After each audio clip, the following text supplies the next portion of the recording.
જય માતાજી। ખુખાર મેળી માના મંદિર માટે ભાવિકની કેવી ટેક તે વાત ઉપર ખુખારમાં મેલડીએ શું કીધું તે આપણે આ વિડીયોમાં જોશું। જય ખુખારમાં મેલડી। રાવ રાવ આખા બારે જામ સંભળાવું જોઈએ કે રામ રામ રામ। આ નામ આ શબ્દ દરેક દેવી દેવતાઓનો વાલો હોય।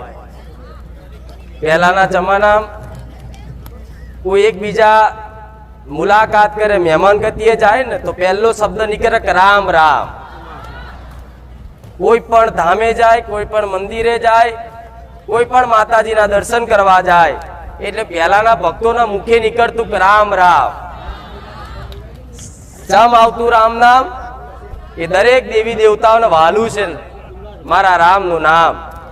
અને જે કદાચ માતાના વાલું હોય એવું નામ કદાચ તમે લેતા થઈ જાઓ તો હું તમારી વાલી માતા બની જાઉં મારા ભવસરના રામ।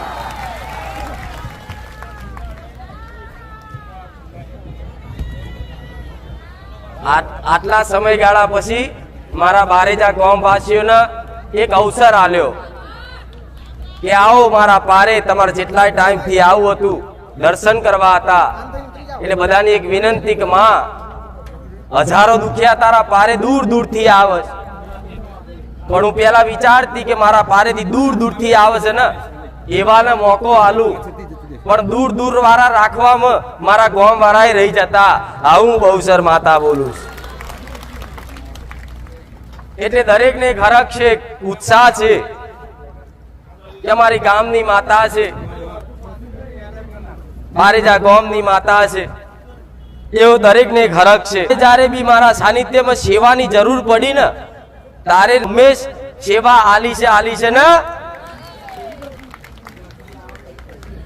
પાણીની જરૂર પડી તો પાણી આલ્યું, લાઇટની જરૂર પડી તો લાઇટ આલી, જે જેવી જરૂરિયાત પડી ને ખાલી ખબર પડતા જ સેવક કોઈ બીનો ફોન જાય એટલે તરત જે તે કોમ હોય તરત પલવારમાં કરી આલે। એનો મન માતાને ખૂબ હરખ છે એટલે વધાર તો બોલું નહીં, પણ આ હરખથી અને આ ભાવથી મારા સાનિધ્યમાં આવ્યા હોય ને તો દરેક ને એવું કહું છું કે આજ મનની વાત હારી એક એવી ઈચ્છા તમારા દીકરાની હોય, તમારા પરિવારની હોય, કે તમારા કોઈ સગા સંબંધીની હોય, કે તમારી કોઈ પર્સનલ હોય, કદાચ મારા પારે અરજી મૂકીને જજો। હું બહુચર માતા એવું કહું છું, કદાચ 12 દાડામાં કદાચ હિસાબ કરવા જાઉં તો માનજો હું બહુચર બોલી।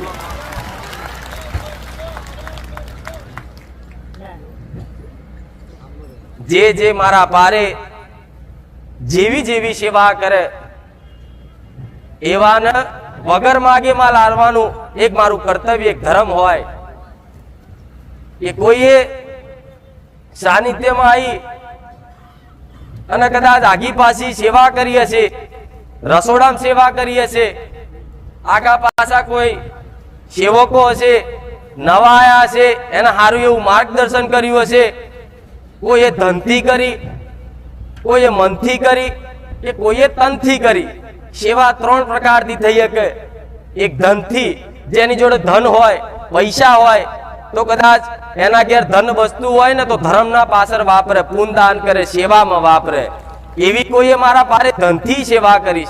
કોઈને સારું તંદુરસ્ત શરીર હશે, આમ બરોબર તંદુરસ્ત એકદમ તાજું શરીર હશે અને કદાચ એની શક્તિનો ઉપયોગ મારા રસોડામાં કદાચ તપેલા ઉચકવા કે કોઈ વાસણો ઉચકવા, થાળીઓ ઉચકવામાં કદાચ એ શક્તિ વાપરી હોય ને એને તનથી કદાચ સેવા કરી કહેવાય।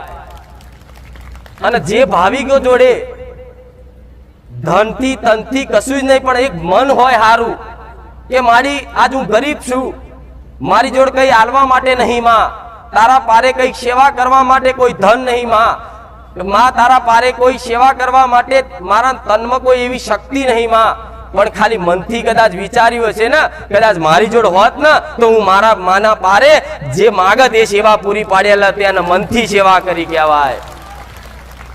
એ મનની સેવા કહેવાય। ખાલી વિચાર કર્યો કે મારી જોડે છે નહીં, નહીં તો માં આજ પ્રસાદી મારા નામથી કરાવત, કોઈ કે માં મંડપ મારા નોમથી બંધાઈ દે, કોઈ કે માં તારા પારે જે તે વસ્તુની જરૂરિયાત પડત ન માં એ હું પૂરી કરી આલત.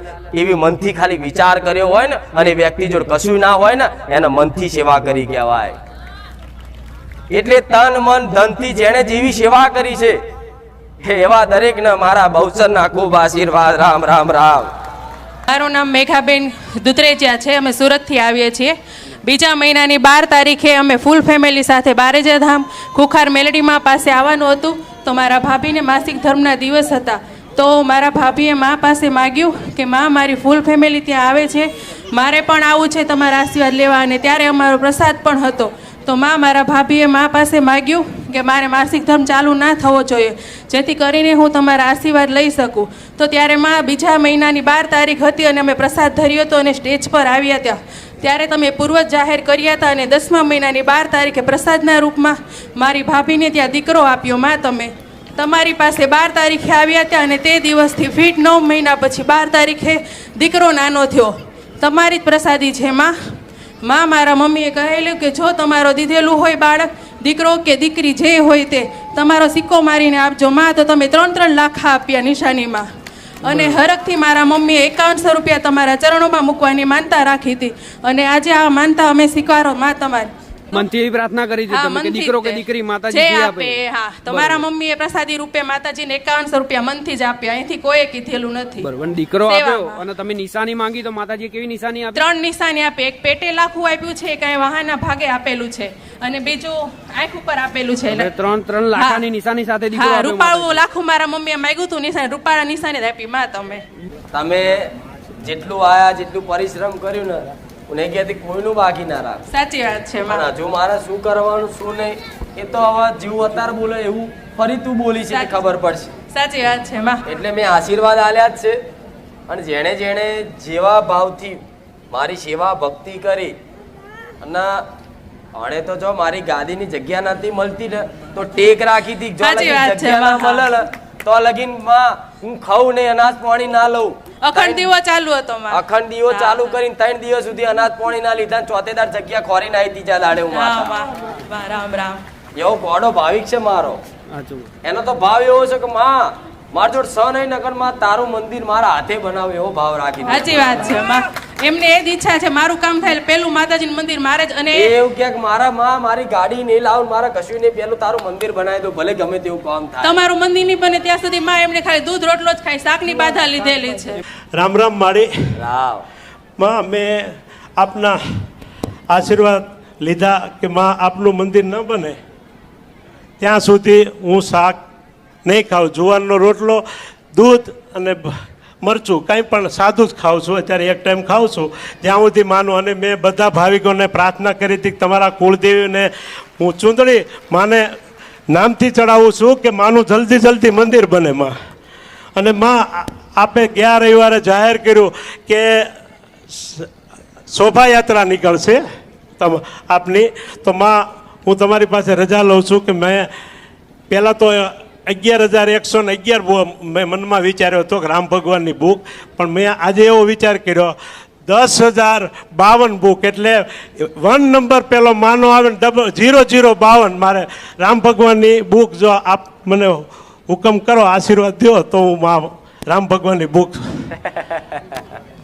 ભલે રામ માં 0052 આગળ 1 નંબર લાગે. રામ નામ લખવાની બુક હા મારા ભાવિકોને પહોંચાડો. હા માં.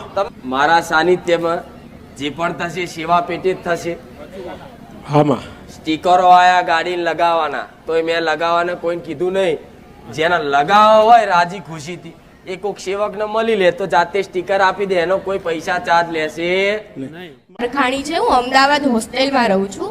મેં માનતા કરી હતી માતાજીને કે મને ફિલઅપ થતું જ નતું. બહુ ટ્રાય કરી પણ બહુ જ લોચા આવતા હતા.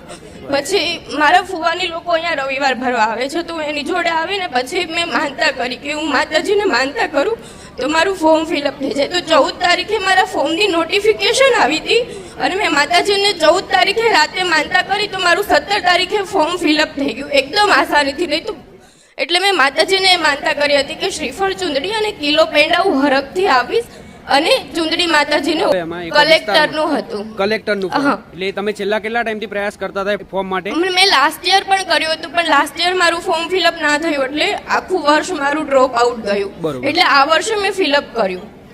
તો આ વર્ષે પણ રજીસ્ટ્રેશનમાં બહુ લોચા આવતા હતા. કોચિંગ વાળાની મેં બહુ બધી ટ્રાય કરી તો એ લોકોએ પણ એવું કીધું કે નહીં થાય, એવું બધું કીધું. પછી મેં માતાજીની માનતા કરી તો એક દિવસમાં 24 કલાકમાં મારું ફોર્મ ફિલઅપ થઈ ગયું. બરોબર. એટલે એ પહેલા ફોર્મ ભરવાની કોઈ શક્યતા ના. હતી જ નહીં અને માનતા રાખે એ પછી કેટલા દિવસમાં?